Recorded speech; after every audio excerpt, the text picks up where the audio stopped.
ஜெயலலிதா மரணம் தொடர்பான விசாரணைக்காக ஆறுமுகசாமி ஆணையத்தில் மக்களவை துணை சபாநாயகர் தம்பிதுரை ஆஜராகியுள்ளார். இது தொடர்பான கூடுதல் தகவல்களை நம்ம செய்தியாளர் தமிழரசியிடம் கேட்கலாம். தமிழரசி, நேற்றைய தினம் சுகாதாரத்துறை அமைச்சர் விஜயபாஸ்கர் ஆஜரானார். இன்றைய தினம் மக்களவை துணை சபாநாயகர் தம்பிதுரை ஆஜராகிறார். என்னென்ன வகையான கேள்விகள் எல்லாம் அவர் முன் வைக்கப்பட வாய்ப்பு இருக்கிறது?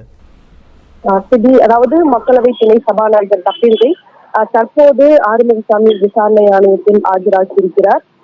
குறிப்பாக முன்னாள் முதலமைச்சர் ஜெயலலிதாவின் மரணம் தொடர்பாக ஓய்வு பெற்ற நீதிபதி ஆறுமுகசாமி தலைமையிலான ஆணையம் இந்த விசாரணையை மேற்கொண்டு வருகிறது.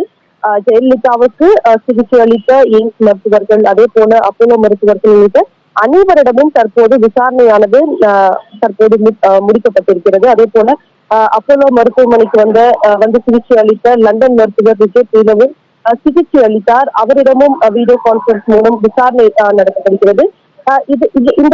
இந்த நிலையில் இந்த விசாரணையை தீவிரப்படுத்த வேண்டும் என்று சி.வி. சண்முகம் கூறியதை அடுத்து இந்த விவகாரம் மீண்டும் சூடு பிடித்தது. இதையடுத்து நேற்றைய தினம் சுகாதாரத்துறை அமைச்சர் விஜயபாஸ்கர் ஆஜரானார். அவருக்கு 4வது முறையாக சம்மன் அனுப்பப்பட்டு நேற்றைய தினம் ஆஜரானார். அவரிடம் 6 மணி நேரம் விசாரணையானது நடத்தப்பட்டது. குறிப்பாக அந்த விசாரணையின் போது ஜெயலலிதாவிற்கு மறைந்த முன்னாள் முதலமைச்சர் ஜெயலலிதாவுக்கு எத்தகைய சிகிச்சைகள் அளிக்கப்பட்டது, அவருடைய உடல்நிலை எப்படி இருந்தது உள்ளிட்ட அனைத்து தகவல்களும் துணை முதலமைச்சர் பன்னீர்செல்வத்திற்கு தெரியும் என தெரிவித்திருந்தார். அந்த சூழலில் தற்போது இன்றைய தினம் துணை சபாநாயகர் தம்பிதுரை ஆஜராகி இருக்கிறார்.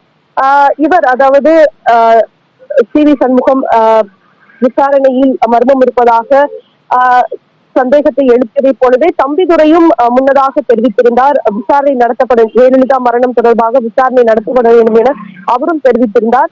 குறிப்பாக அந்த சிகிச்சை நடைபெற்ற தினங்களில் அவர் பல்வேறு பேட்டிகளையும் அளித்திருந்தார்.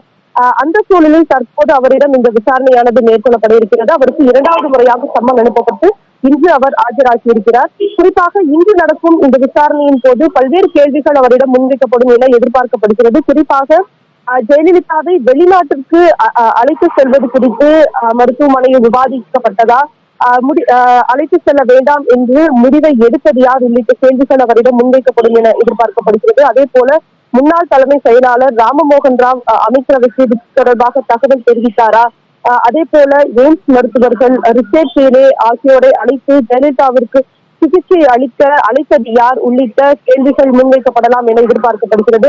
அதே போல ஜெயலலிதா எந்த நிலையில் மருத்துவமனையில் அனுமதிக்கப்பட்டார், அதாவது அவர் மருத்துவமனையில் அனுமதிக்கப்பட்ட போது அவருடைய உடல்நிலை எப்படி இருந்தது, அவர் சுயநினைவுடன் இருந்தாரா, அவருக்கு எந்த மாதிரியான உடல்நலம் பாதிக்கப்பட்டு அவர் மருத்துவமனையில் அனுமதிக்கப்பட்டார், அந்த கேள்வியும் அவரிடம் கேட்கப்படும் என எதிர்பார்க்கப்படுகிறது. அதே போல தம்பிதுரை மத்திய அரசுடன் தொடர்பில் இருந்ததன் காரணமாக இவருடைய மறைந்த முதலமைச்சர் ஜெயலலிதாவின் உடல்நிலை குறித்து மத்திய அரசின் தொடர்புடைய யார் யாருக்கெல்லாம் அவர் தகவல் தெரிவித்தார், அதே போல சுகாதாரத்துறை செயலாளர் மீது அதிமுக அமைச்சர்கள் குற்றம் சாட்டுவதற்கு என்ன காரணம், அதே போல அவர் ஜெயலலிதா சிகிச்சை பெற்று வந்த நாட்களில் அவரை மருத்துவமனையில் தம்பிதுரை நேரில் சந்தித்தாரா உள்ளிட்ட கேள்விகள் அவரிடம் முக்கியமாக முன்வைக்கப்படும் என எதிர்பார்க்கப்படுகிறது.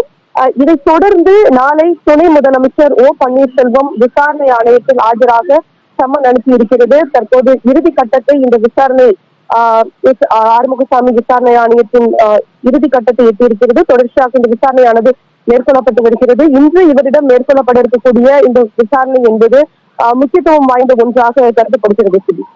தமிழரசி, கடந்த சில நாட்களுக்கு முன்பு திரு தம்பிதுரை தெரிவித்த கருத்து திமுகவை பற்றியது, மிக முக்கியமானது. ஜெயலலிதா திமுக தொடர்ந்த வழக்குதான் ஜெயலலிதா அவர்களின் மரணத்திற்கு இறப்பிற்கு காரணம் என்ற ஒரு கருத்தை அவர் தெரிவித்திருந்தார். திமுகவையும் இந்த வழக்கு விசாரணைக்குள் அவர் இழுத்துட்டு வர்றாரு. RS பாரதி அந்த சமயம் சொல்லியிருந்தாரு, இந்த கருத்தை பிரமாண பத்திரமாக ஆறுமுகசாமி ஆணையத்தில் தம்பிதுரை பதிவிட்டால் திமுக சார்பில் குறுக்கு விசாரணை நடத்தப்படும் என்ற கருத்தை அன்றைய தினம் ஒரு அறிக்கையின் மூலமாக RS பாரதி தெளிவுபடுத்தியிருந்தார். அப்படி திமுக இன்றைய தினம் ஆஜராகி தம்பிதுரையிடம் குறுக்கு விசாரணை செய்ய வாய்ப்பு இருக்கிறதா? அதாவது விசாரணை ஆணையத்தை பொறுத்தவரை இன்று தம்பிதுரைக்கு சம்மன் அனுப்பி இருக்கிறார்கள்.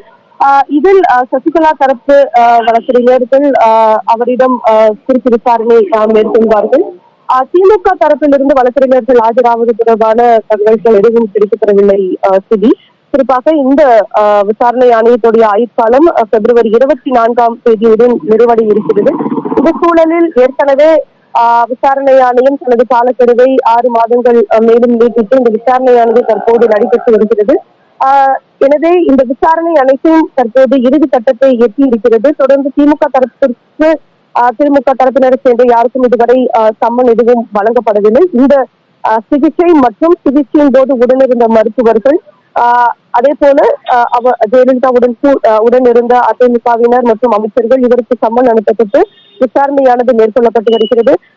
அதிமுக தரப்பில் முன்னதாக ஓ பன்னீர்செல்வம் தர்ம யுத்தத்தை தொடர்ந்து இந்த விசாரணை ஆணையம் என்பது தொடங்கப்பட்டது.